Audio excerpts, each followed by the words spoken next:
Thank you so much for being here today.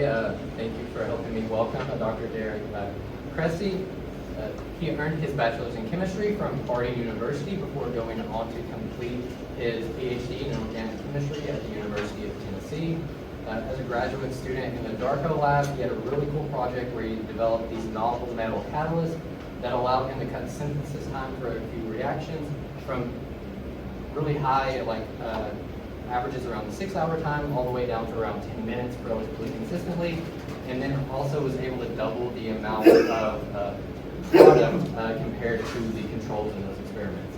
So extremely successful with various OChem techniques that a lot of you have experience with at this point. That work has since been published in multiple peer-reviewed journals, and since completing his doctorate, Dr. Cressy has brought the same innovative thinking to medical imaging at UTK's Department of Radiology, where he studies cancer at the molecular level. And he does so by developing radioactive tracers and PET scans.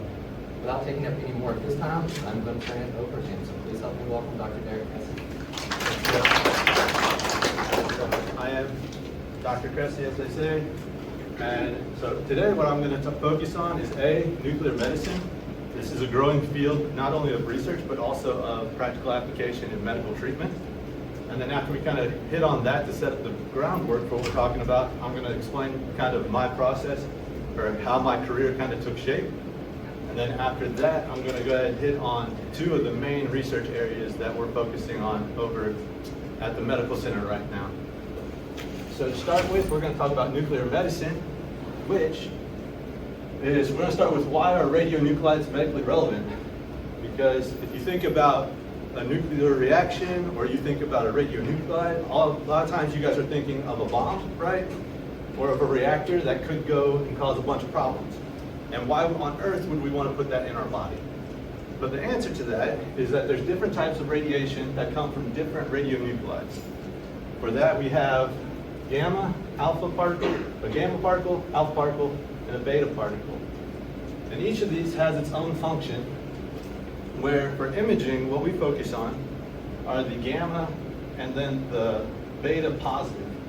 And so with each of these are different radionuclides that when they decay, they emit these different decay products, and those are able to be imaged using different sensors.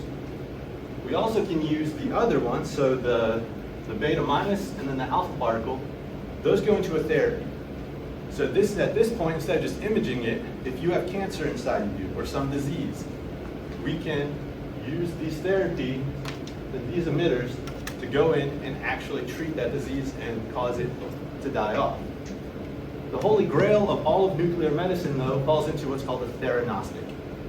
So the theranostic is thera for therapy, gnostic, diagnostic, and we're trying to put that together. One way of doing that is you can have a radionuclide pair, such as lead-212 and lead-203, where lead-212 it decays into an alpha particle, or a beta particle, excuse me, and then further decays into alpha particles.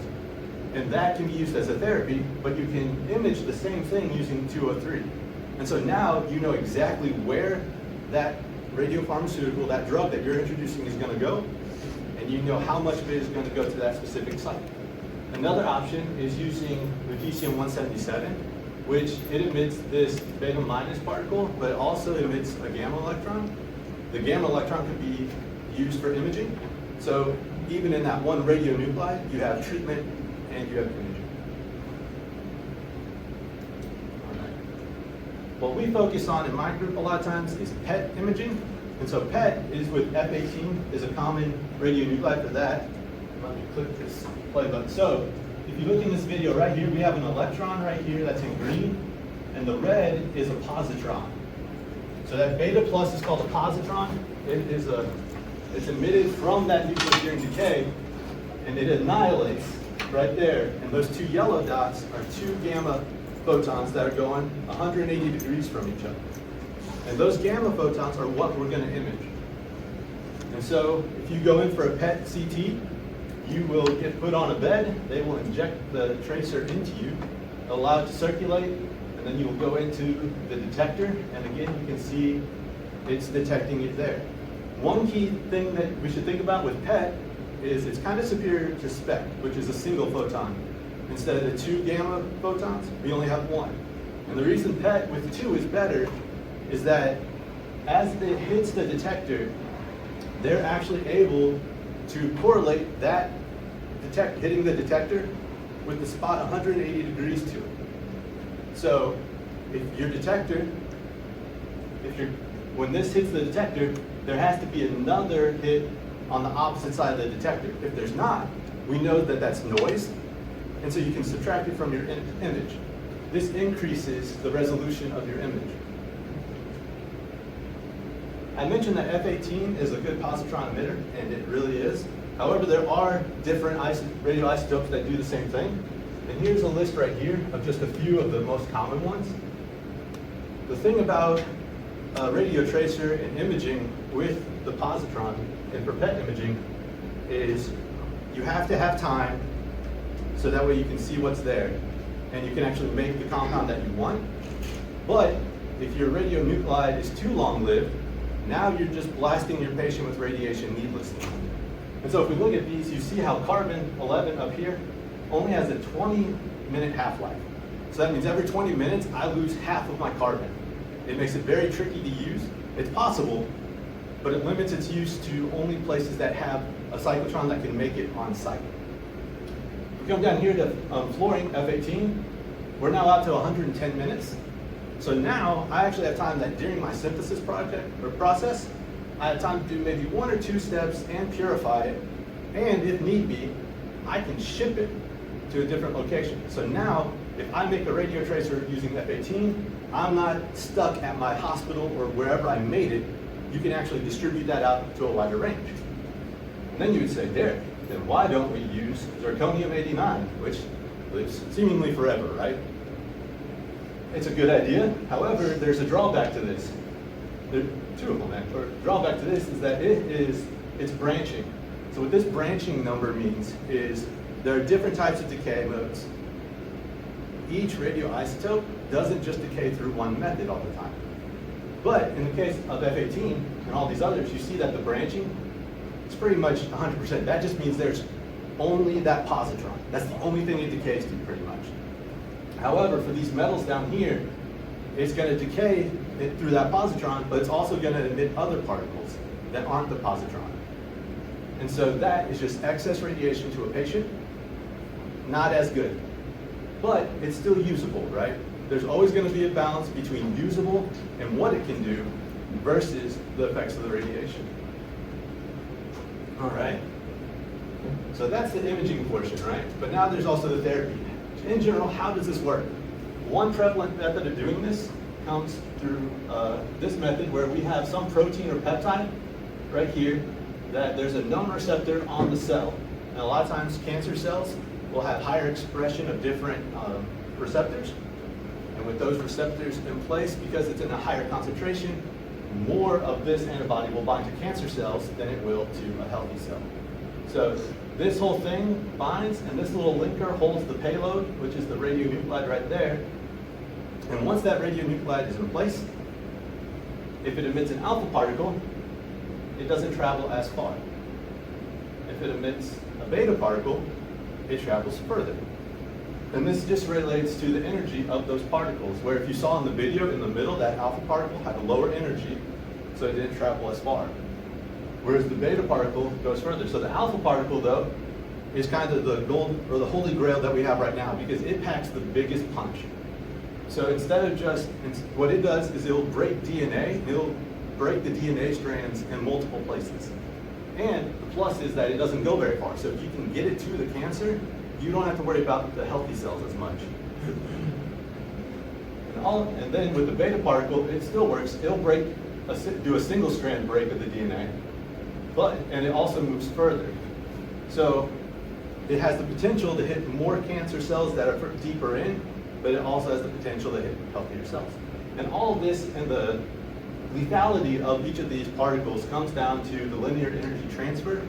And what that just means is that over X amount of distance, it's transferring more energy into that system. So you would say like over this, like a centimeter, the alpha particle is going to be depositing like 1,000 joules of energy, versus if you had the beta particle, it's longer, and since that's the case, it's going to have a lower linear energy transfer. But either way, both of those are great promising, great promise, where lutetium should be up here somewhere. Like, lutetium is actually currently being used as a treatment for neuroendocrine tumors and for prostate cancer. However, to get to that spot, it takes a lot of work. And I think that this is something that I would like you guys to consider. I know a lot of you are trying to come up with what you're going to do for a career and how you might do that. In this process of doing nuclear medicine, there is so many different ways that can be a part of it. Because it starts out with, I know some of you were talking about maybe doing genetics instead of chemistry, because who wants to do organic chemistry, right? But that's a possibility, because to tell you the truth, when it comes to knowing what receptor to bind to, I don't know. I rely on the literature and also physicians at the hospital to help guide me and guide our group to what we're targeting.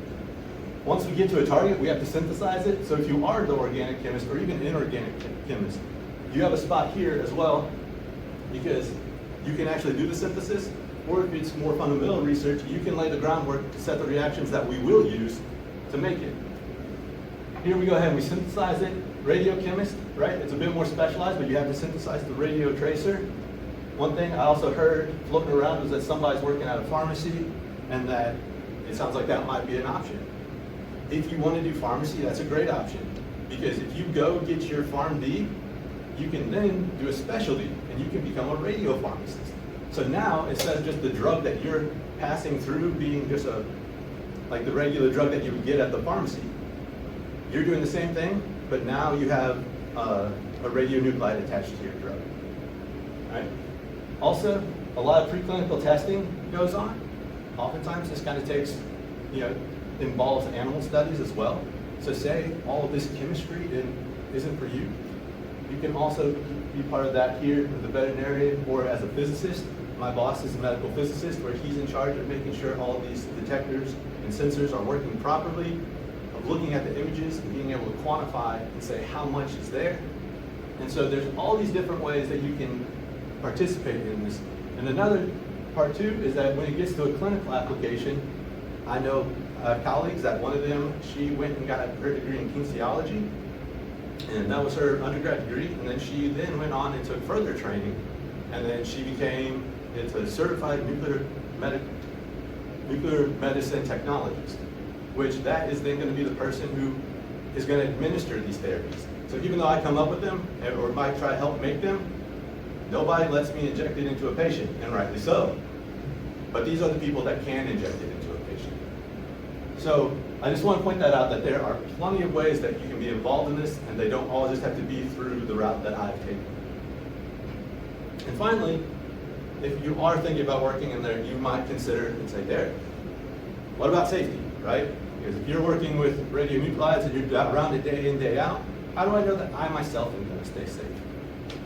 And that comes through occupational health services, and they have a bunch of standards where my dose limit is 50 millisieverts, so that's joules per kilogram for those keeping track of units.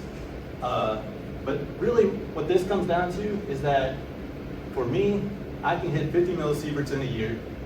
The rest of you guys, we have it down to being about 1 millisievert.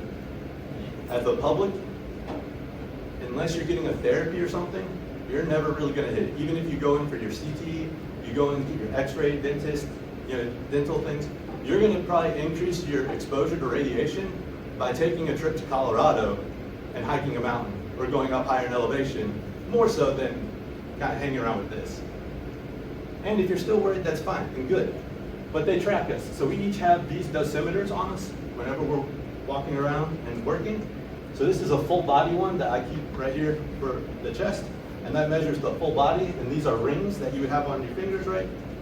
And so as you're working with radiation, it tracks how much you're exposed to. And the hospital and the public, and the government do a great job of tracking this. And if you start to even approach your limit, which these limits are already about, I think they're like 10% or 50% of what is recommended even. So there's like the recommendation, And then we go even lower than that. Because I think our recommended for where we work is about 5 millisieverts at the child's level, right? So there's a great big cutback, and anytime that you come close to that, they're tracking it. And they will come to you and say, hey, what are you doing that you are exposed to so much? And if that's the case, they'll work with us, and we design a way that we don't, and you take a break, so that way you're not exposed to the radiation before you continue on. And beyond that, we have plenty of shielding for different types of radiation. This is kind of a plastic, which works for some of them. Plastic doesn't work for all of them though. So we also have hoods that we work in, and you can see here, these bricks are hunks of lead. And so once you put something behind that, you're generally pretty good to go. And if you have a Geiger counter out that measures that radiation, you still see that you're getting some, you can layer it up to protect yourself even more. So how did I get to being a radiochemist? Well, it started, I went to Harding University. This is the science building that we had. And here I got my bachelor's in chemistry. And primarily the thing that I learned here was how to learn on my own. I don't know how many of you might be in that same boat. I spent all of my high school and everything being taught by a teacher. And then I got to college, they taught me from a teacher, but it didn't always click. And so then I had my organic professor handed me a book because I tried to get him to teach it to me again. And he said, no, take this book, you go learn it. If you have a specific question, I'll answer it, which really helped me out. I will say smaller universities are great. I really am happy I went to one because I had that contact with my professor. The one thing that I will caution against though is that if you plan to follow the path that I did or go do research or do grad school, one thing you will need is research experience. Because people want to know that you have experienced it and you know that's something you want to do. But it sounds like Brett can help you with that. It sounds like you had found opportunities, but I would talk to him if you need to look for that or talk to your professors. There's also ones online, which are like summer research programs. So I'd highly recommend that. Me, being an undergraduate, didn't know that. So then I graduated and I became a researcher. And this is how I got my experience. So I ended up getting a job here at the Center for Renewable Carbon, which is at the University of Tennessee on the Ag campus. And here's where I actually got to experience doing actual research in a research lab. Best thing here is that it started growing my network. Actually my boss here later served on my PhD committee. So after here, I used this as a jump start to get into grad school, which this is Dabney Bueller over on campus as well. Here's where I got my degree in organic chemistry. And this was the best one where I got most of my experience actually doing chemistry and organic chemistry research. And if you look right up here on the 6th floor, that little window, and there's one on the other side, were the 2 little slits of sunshine that I had for about 6 years. And that was actually where my lab was in Dr. Darko's group. And from there, I came and got the postdoc at the medical center. This is where I developed my radiochemistry skills. So I would also suggest to you that if doing radiochemistry is something that you are interested in, I would suggest that you go into organic, inorganic, or one of the biologies, like for doing even genetics, right? Because there's some of that stuff where you can learn how to do. I'll explain with my case. My case is I do organic chemistry. I'd never touched a radionuclide until I got to Tennessee and got this job. But a lot of the skills that I have in synthetic chemistry already apply to what the radiochemistry was. So for my boss, it was more beneficial to hire an organic chemist and teach him some radiochemistry than to get a radiochemist who's so focused in radiochemistry that they don't really know anything else. So that goes back again to what I was showing you. It takes a village. You can be part of that village and learn radiochemistry and learn that radionuclide part of it. All right. I'm going fast. So now I want to go ahead and touch on our research. I'm going to point out 2 primary points of our research. The first one is going to be in our novel radio tracer development. This is going to be more of like heavy organic. But another part is going to be this down here, which is manufacturing under USP 823. And so, to start with this small molecule portion though, the first thing is you have to find the problem. right? So the problem we chose was memory loss. And so memory loss, it affects a bunch of different diseases, right? Alzheimer's is probably one of the most commonly known or heard of. In the case of Alzheimer's, though, there are different biomarkers. So for each of these diseases, the typical process is find disease, we want to treat it. Next, study the disease and find biomarkers which is expressed. So that's different proteins or peptides or receptors, right, that are expressed in that disease that we can image them. In the case of Alzheimer's, two of the most popular, I don't know if you've heard of them, are tau tangles and amyloid plaques. Those are the two leading theories, two of the main leading theories on what causes Alzheimer's. And so with that, we're like, okay, so we need to be able to image those peptides. And you can see here that in Alzheimer's, one of the things is that it starts way back here, but it isn't until about onset and where we have dementia and memory loss that we're actually able to see it. So these right here are the different tracers that have been developed. But you can see that's very close to already the end game of having memory loss. And so our thought process and our thought was, what if we can image it before then? What if we can go earlier? And to go earlier, instead of focusing on a specific disease, what if we focus on memory and cognitive function as a whole? And one of those ways that we were going to do that is through the AMPA receptor. Primarily AMPA receptors is our first goal, but there are some other receptors that could also play a part.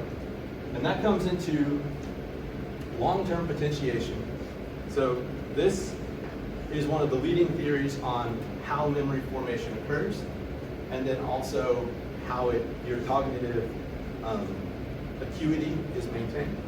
So up here, we have two different neurons in our brain, right? And if you zoom in right to what's called the synaptic cleft, you zoom in there, and here we have the AMPA receptor, where in order for this neuron to fire, have you guys heard that term, right?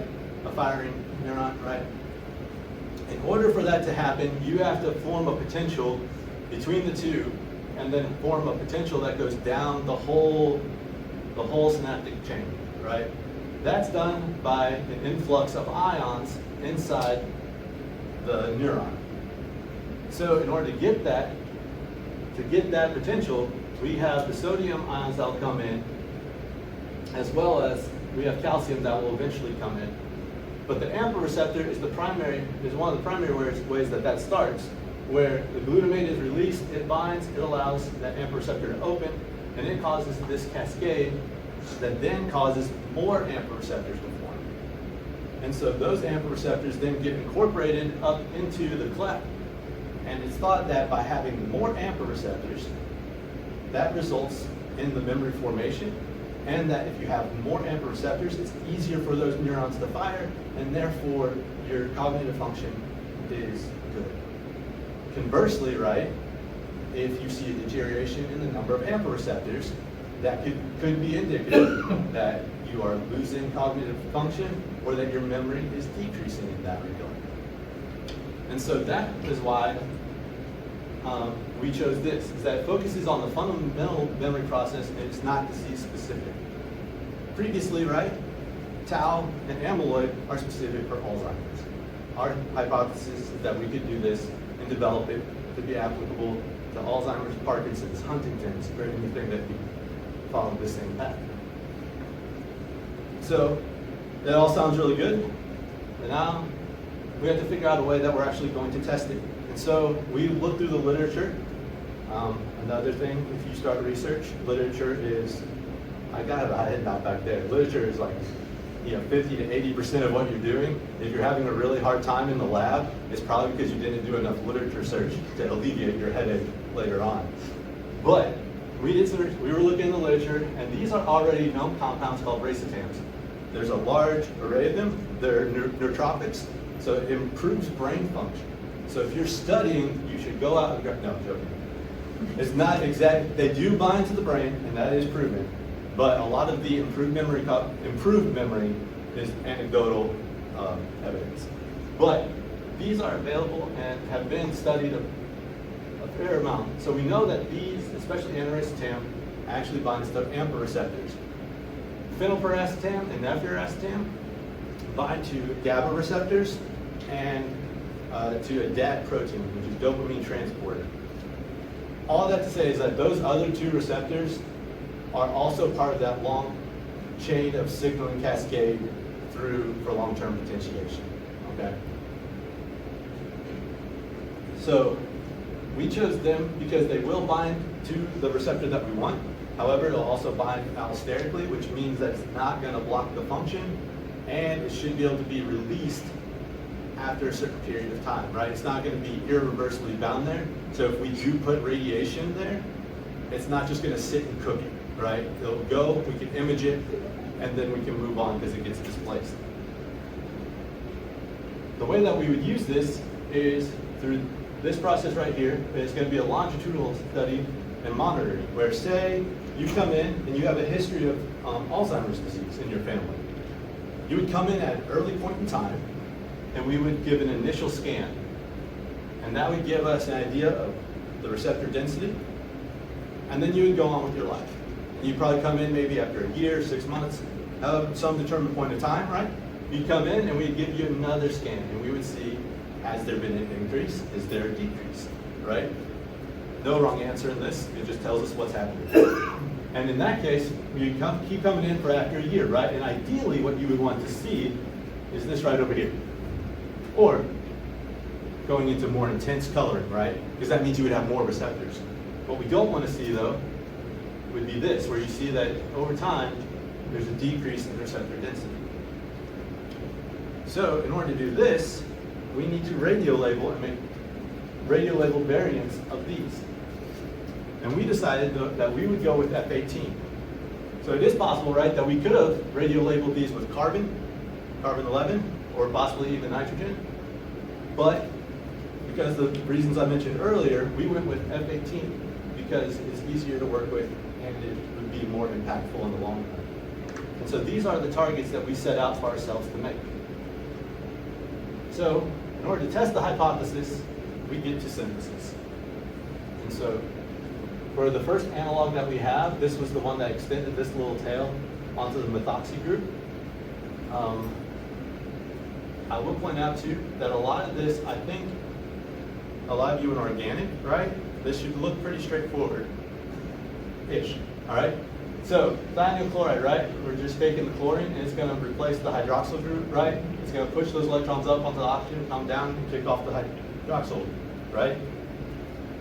I'm pointing that out. If that doesn't click, that's fine.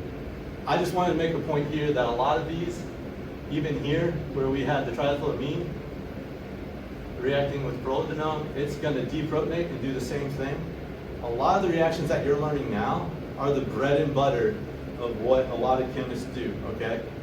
Because even though we're in the age of getting new chemistry, a lot of it operates the same way, and a lot of the newer chemistry as well, it sets up the fundamental way of doing it, but if I try to do it in my system that's more complex than the standard test system, it doesn't work as well. And on top of that, if you're a research group developing a catalyst, it works out really well for you because that's your research and you have that catalyst. But it costs a lot of money to make some of those novel catalysts. And so even though your way might be a better way, a lot of times cost will prohibit the use of newer technology. The best of both worlds, though, is going to be something like this, where we had a process that had like a 30 or 40% yield at this step, and I went to the literature because I was having a hard time with it, and I was getting frustrated that I didn't get enough material out the end. And I actually found this reaction that uses this base instead for the replacement or the deprotection step here. And it worked like a gem. It was beautiful. I love that thing. I still like it. And so it's here, and then again here we can see, for those in organic, you have a nucleophilic attack at one side of the tosyl group, and then you get your final product. Down here we do the synthesis of another one, and this is going to be as a butyl tin, as a tin group. These two, I'll show you later in the radiochemistry, but these two operate through different radiofluorination reactions. So we did that synthesis. We also synthesized this guy right here. Another thing that I want to point out for you guys that are taking organic, let me ask the question first. If you guys have you guys done synthesis problems yet? All right. How many carbons do you get to start with? What? My professor said we had to start with 2. So I'm happy for you guys. But right, like they're like you get 4 carbons, right? And that's all you get. In the real world, that's not the case. It's oftentimes smarter to pick out your starting material based on time and effort it takes to make that, right? Because if you start from 4 all the time, that's a lot of time and materials just to get to somewhere where you could have bought it for a lot cheaper. In this case, I do want to point something out in here. Can anybody think of something that we might have to consider in this synthesis? Hint, it has to deal with your hands. You have it? What? Stereochemistry? Yeah, stereochemistry, right? And for those of you who aren't in chemistry, so like in organic right here, we have a stereo center. So that means we have chirality. We have to make sure that we have it in the correct direction, right? And as you might have been graded before, this doesn't cut it all the time, right? However, this is exactly what I was making, where I started with a material that was already a racemic mixture, all right?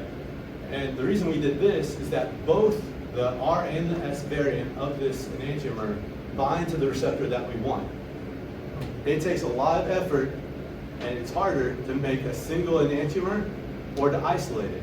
So in this process, we decided that we would go with a racemic mixture because we can test the racemic mixture first.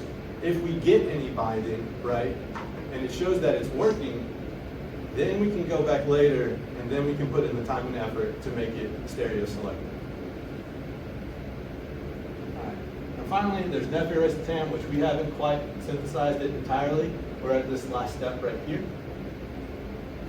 And so, one thing I want to talk about real quick before we move on to the radiochemistry portion is how organic and radiochemistry are very similar, but very different. So to start with, if I'm in organic class, I use about a millimolar scale. So when you guys do your reactions in lab, it's add a gram of this to 3 grams of that. To, here we're doing nanomolar to micromolar concentrations. And so this now limits and changes what our limiting reagent is. So it affects how easily we can play with the equilibrium of the reaction. Another difference would be our yield. We're not doing it how we normally do, where it's based on the moles. Right now what we're doing is we're doing it based on the amount of radioactivity that we have.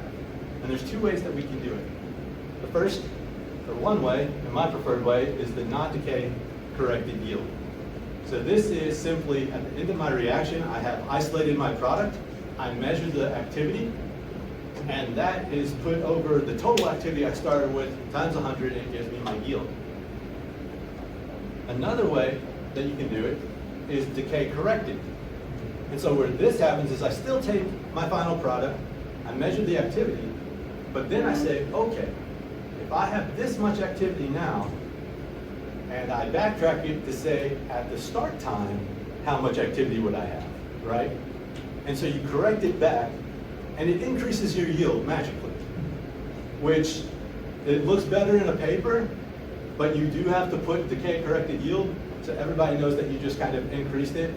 There's kind of the same thing in organic, which is I think like by remaining mass. It does the same thing. You can do it, it looks better, but everybody knows what happened. That's why, in my opinion, non-decay corrected is better because it tells you how much you're going to get out that you can actually use. Because at the end of the day, if I'm trying to inject this tracer, that's what I need to know. Also, purification. Typically, you do a column in organic, right? Or you do extractions. We don't have that much material, which is a good and a bad thing. And so here, what we start using is semi-prep. So a semi-prep column is just like your organic column or an analytical column, but it's bigger and it's automated, right? So think of the HPLC for analytical, go bigger, and that's what this is. It's the same thing that's packed inside. So we can set up ways of isolating our product that way. And And then finally, characterization. Because there's such a limited amount of material, the way that we do this quantification is through radio TLC and radio HPLC, and often requires that we synthesize a standard. Okay, so for all of those compounds that I just showed you, or that we're going to radio label and form the radioactive variant, we have to synthesize the cold variant. So that way we can say, this is what we made. All right, and one last thing I want to talk about is specific activity. And so specific activity is the amount of radioactivity that you have for however many millimoles that you have, or a mass that you have of that compound, right? And this plays a very important role because with radiochemistry, we can radio label, what is it, strychnine, right? Strychnine, poisonous, kills you very easily. You can radio label that, and once you radio label it, it's at such a low, if you get high enough specific activity, the concentration won't have a pharmacological effect on you, so we could watch strychnine pass through your body, and you would be perfectly fine. And that's important because if you're trying to image something in the brain, you have to have a high specific activity so it will actually pass through the blood-brain barrier. Because if it's too low, it won't really pass, you won't get enough, actually let me rephrase that. If it is too low, once it passes through to your receptors, all of that cold compound will bind to the receptors, and your radio tracer will just flow on through, right? It'll outcompete it. So you need a high specific activity if you're going to bind to receptors, so that way your radio tracer binds to the receptor and not just the cold analog. All right. So in that process, that's what we're doing. We're radiolabeling this, and so this reaction is a very classic one and works very well. I know you can see decay corrected, so we did kind of bump up the numbers on this one a little bit. But what happens is it's a simple nucleophilic displacement, an SN2 reaction, where we just displace that group, which is kind of peculiar because most of the time we don't think of fluoride as a nucleophile, right? However, it can be done if it's very anhydrous. But another thing you have to worry about too is that there is side reactions where you could get the fluorine acting as a base, which are just two of the things that you have to worry about as we're doing this. Another one that we've also synthesized this other analog, and this time we've actually used copper catalysis. And so this is actually a newer method, and by newer I mean it's been around for about 10 to 20 years. So it's actually kind of still it's new, but it's also kind of vetted. And so we were able to synthesize this radio tracer that we want. And then with the phenylacetam, we've made both a boronate ester as well as a tin precursor, and both of those have resulted in the radiofluorination. And so up to this point, this is all the work that we had to do to even start to look at our hypothesis, right? And so here's where it actually met the road. So this is a mouse that we imaged after injecting this radio tracer right here. This radio tracer also underwent some initial in vitro studies before we actually injected it to the mouse, just to show that it didn't degrade and that it was able to bind. And so we did that, and then through the injection, it was an IV, so that means directly into the vein, right? And we were able to see that there was some activity that showed up in the brain. However, we're not entirely convinced at this point. We need to do a few more studies because at this point, we're not entirely convinced that it's not just a blood pool. So yes, it's in the brain area, in the brain cavity, but it could just be that it was traveling in the blood. And so we also had tested our other tracer. I wanted to show this one because you can see the difference. So here's the cranium, the head, right? If you look right in here, that's where the brain should be. And what do you see? Nothing. This was a bad day in the lab. Actually, we'll call it an interesting day, okay? Because even though it's not right here, there's a high uptake down here, and this is about the area where the intestines and the gastrointestinal tract is. And so it lit up fantastically. So there's another thing, not this one, but another interesting point that we had was that it wasn't in the kidneys. And so you guys are like, what? That doesn't mean anything, right? The reason that's interesting is that your kidneys, right, are used for filtering out the blood and cleaning it. And so by nothing really showing up in the kidney, it shows that it didn't get caught up in the kidney and that it's passing through pretty well and easily. So that means it's binding to something else in the intestine. And so our current leading hypotheses are that this aniracetam and potentially this one are being metabolized. And so, right, what that means is just getting cut across, and like I've said before, if you have a question, go to the literature and I'll probably tell you the answer, right? Which they have pointed out that cutting that in half, like dissociating it onto this arrow ring and the pyrrolidone, those are two of the primary metabolites. Another one being, if you ring open the amide, that's another common metabolite. And so two of those metabolites would still have our F18 attached there. So one idea that we have to try to figure out what is going on and why it's not going into the brain is to also test and make the metabolites, right? Because if we image the metabolites on their own, then we can see, does that line up with what we've seen in our own? A more successful story, though, but still a little confusing, is that we did the phenylpiracetam. So to start with, we did IV injections. I will say, as someone who's newer to working with animals and doing IV injections, they can be tricky and hard. There are some people who are very good at it. I am not one of those people yet. But I read in the literature that they had administered this drug through an intraperitoneal. So that means injecting it through the stomach cavity, okay? And so I tested that, and I was able to see that the intensities are different, but there was uptake inside the brain. And it looked very similar where there's a gland in a mouse called the Hardarian gland that, from my understanding, just collects everything. And those lit up very well. And it looked very similar, the two of them looked very similar, especially once we got in there and looked at the uptake value. So the uptake value is saying that even though this looks more red, right, you can adjust that on a computer. So the real where rubber meets the road is the uptake value, which is just saying this is how much activity was taken up. And so the uptake values were similar, and because of that, we were like, okay, well, let's just try this through IP injection. So in this case here, we injected it with a blocker. So we injected the cold drug and let that circulate through the body because that would bind to the receptors. And ideally, it would block them. And because after we added that blocker, we added in our radiotracer. But as you can see, they look pretty much the same. And so actually, even looking at those uptake values, we saw that there was an increase. It increased in the case of adding the blocker. And so again, we're in the process now of figuring out why that was the case. All right. So for the last about 15, I'm going to cover the other part that we do, which is USP 823 production. We have about 5 or 6 minutes. Oh, 5 or 6 minutes. We're going to go real fast. You guys sorry. haven't had that happen before, have you? I think our clock's wrong there. I think we're at, what time is it? 1:14. Oh, okay, so we have 10 minutes, my bad. This Okay. camera's way off too. Okay. So what I want to say about this is that USP 823 production documentation is the name of the game, because USP 823 is a set of guidelines that allows us to make radio tracers that can be injected in humans without going through all the rigmarole of being a full pharmaceutical grade product, okay? That's not to say that we lack safety or that we're doing something, expediently and dangerously.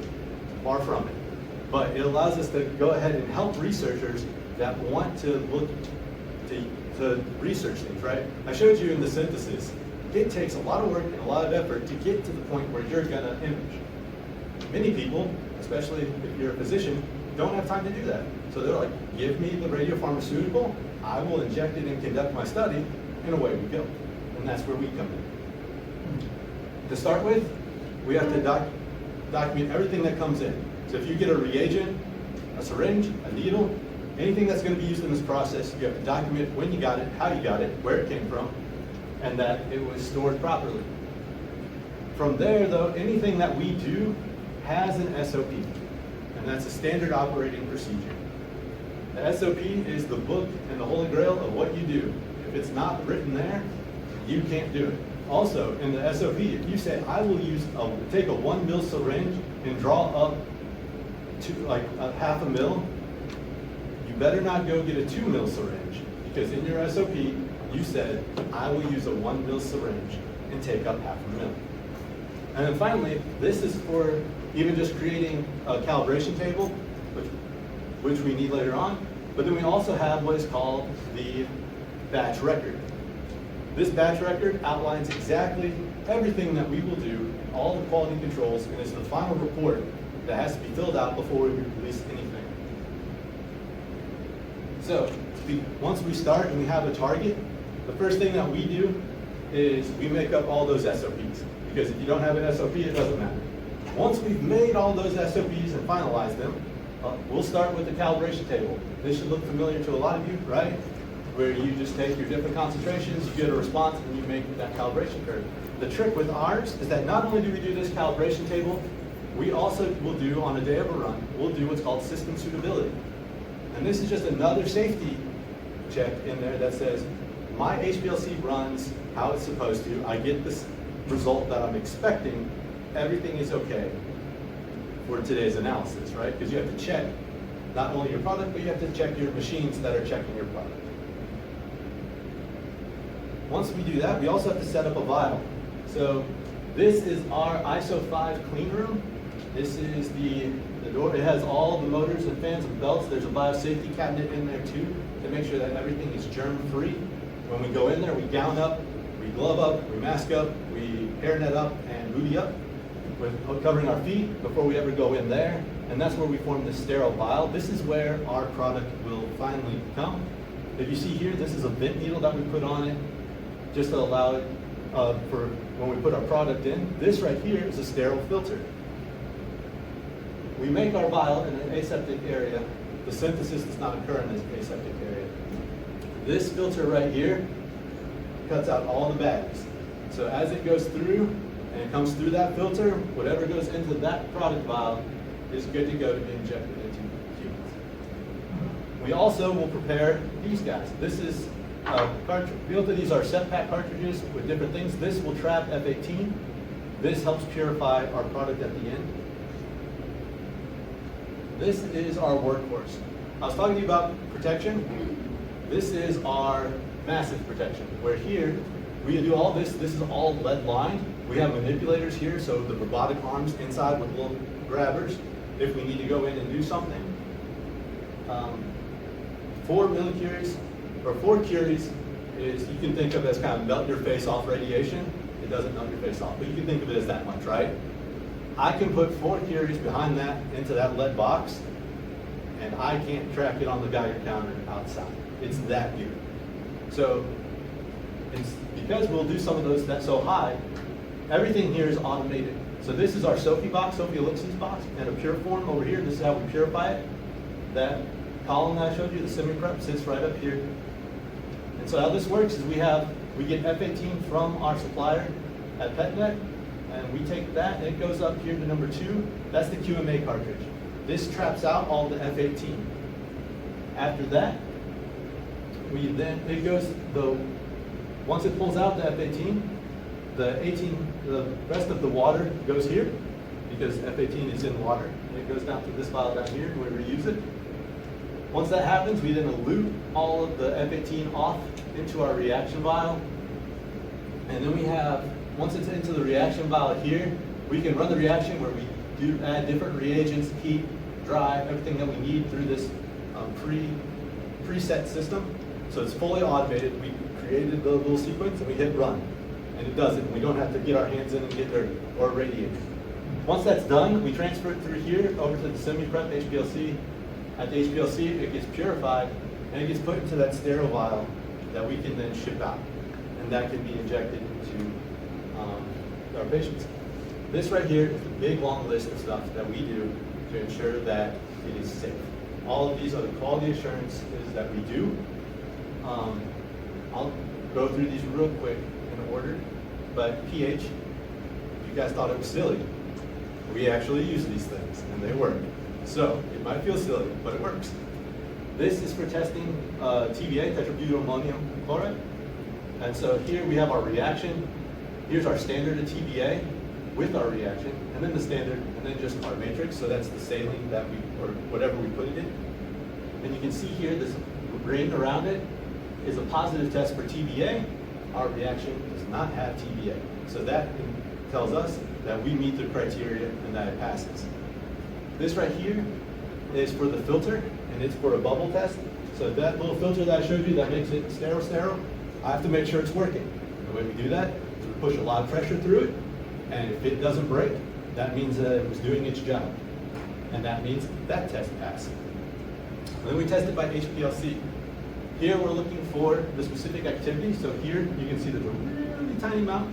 We injected quite a bit into this for the sample, but we're able to see a signal response that we're able to integrate and use that with our calibration table to then get how much of the actual material there is, right? Because this is the UV sensor, this is a gamma sensor.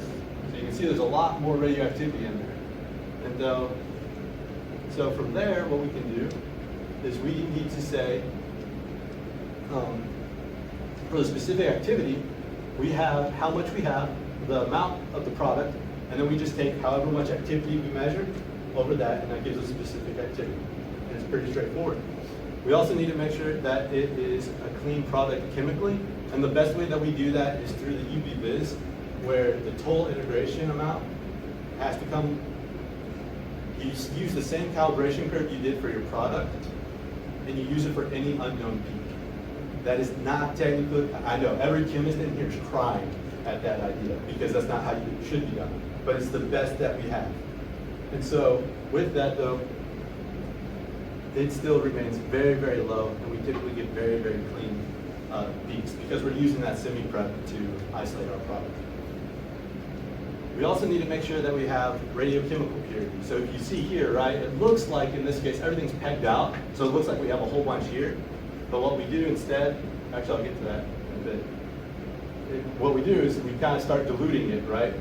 In this case, this is a diluted sample where we've actually added, as part of our dilution process, we've added amount of our cold known standard.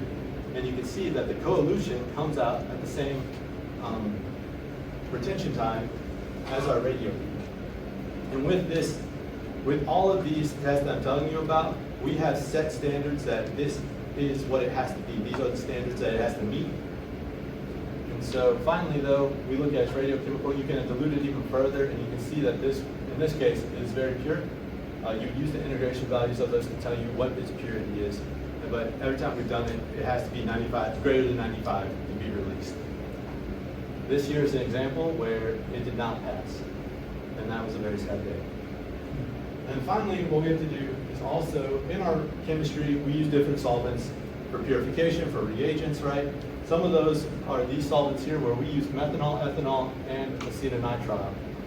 There are regulations that outline what we can, or how much you can have in there, so we measure it and look for all of it.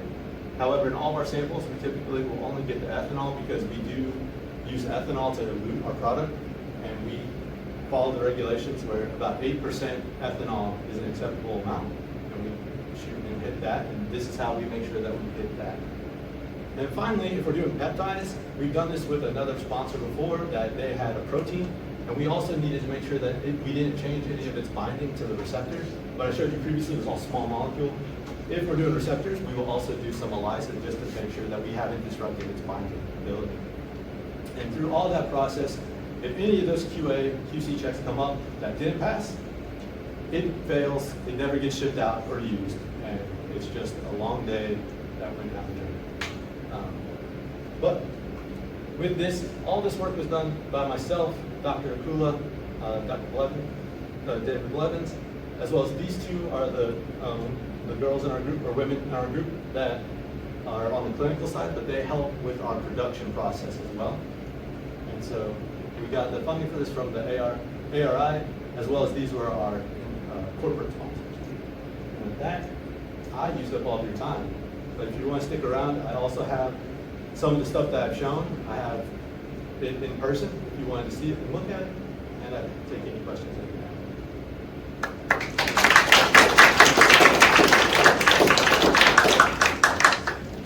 know some of you may have to go, but I know some of you are probably very interested. What questions do we have for Dr. Cressy? And I think you're also open to talking about like pursuing PhD versus like MD, because that was a route he originally thought he was going to go as well, was MD. I kind of found this niche, so if you have questions pertaining to that pathway as well, like fair game.